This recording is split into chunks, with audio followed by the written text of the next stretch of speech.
Mr. Secretary, I share your regret about the Department starting the fiscal year with another continuing resolution. I also regret that the Democrats have filibustered the defense appropriations bills 3 times. Do you share my regret over that fact?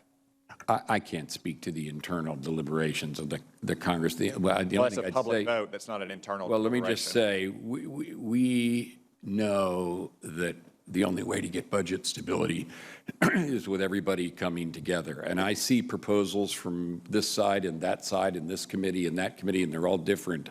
We submitted a budget in accordance with the bipartisan budget agreements just months after a 2-year bipartisan budget agreement was agreed.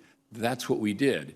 And that is, in my judgment, the only way we can get true stability. So I am continuing to support the position of the bipartisan budget agreement, and anything that comes out of the Congress that is supported an appropriation at last for FY17 would be good for the Department of Defense, and I hope we get such a thing in November. But the reality is that these things have to be supported by both parties, both houses, and signed by the President. I'm the Secretary of Defense. I can't make all that happen, but I know that's what has to happen in order for us to get an appropriation 8 years in a row straight.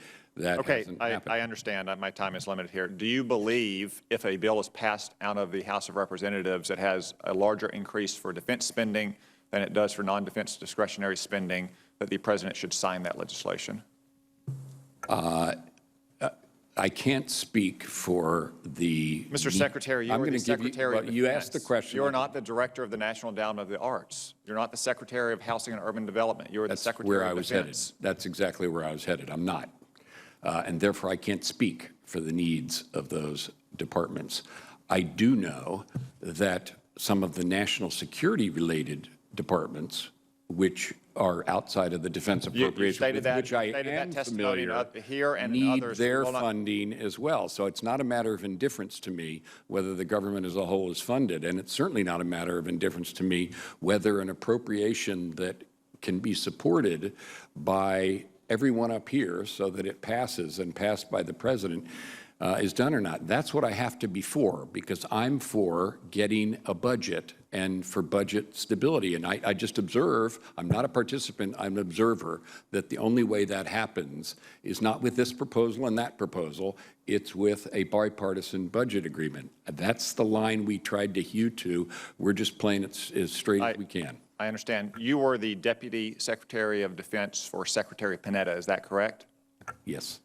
On page 374 of his memoirs, he states, "In fact, as my efforts to fight the sequester began to get some attention, a few congressional Democrats urged me to emphasize the danger of cuts to domestic programs, not just defense. To my amazement, the rest of the cabinet, including members responsible for those parts of the budget, largely stayed out of the debate.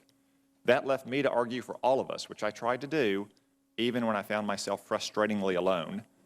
Have congressional Democrats urged you to advocate for increased domestic spending in addition to defense spending?" Well, first of all, I should say, few had the experience with bipartisan budget management than Secretary Panetta. I don't remember that passage of his memoirs, but that sounds like his voice. But I have not found myself in the same circumstance, except I am in the same circumstance he was, namely, and I guess that was 2013, facing the prospect of sequester. And he didn't like it, and I didn't like it, and I don't think any Secretary of Defense liked it, and I think it's awfully unfair to our troops to do this again and again and again and again. And that's what we've been warning about. That's what I have been. That's what our chiefs did last week. And I'm just hoping that when everybody comes back in November, Congress reconvenes, that we get an appropriation that everybody can stand behind and that moves the country forward. General Dunford, are we in great power competition with China? We are, Senator. Secretary Carter, are we in great power competition with China? We are, absolutely right. Thank you. One final question. Are you engaged in any planning, deliberations, internal consultations of any kind to transfer control of the detention facility at Guantanamo Bay to the Department of Justice? No.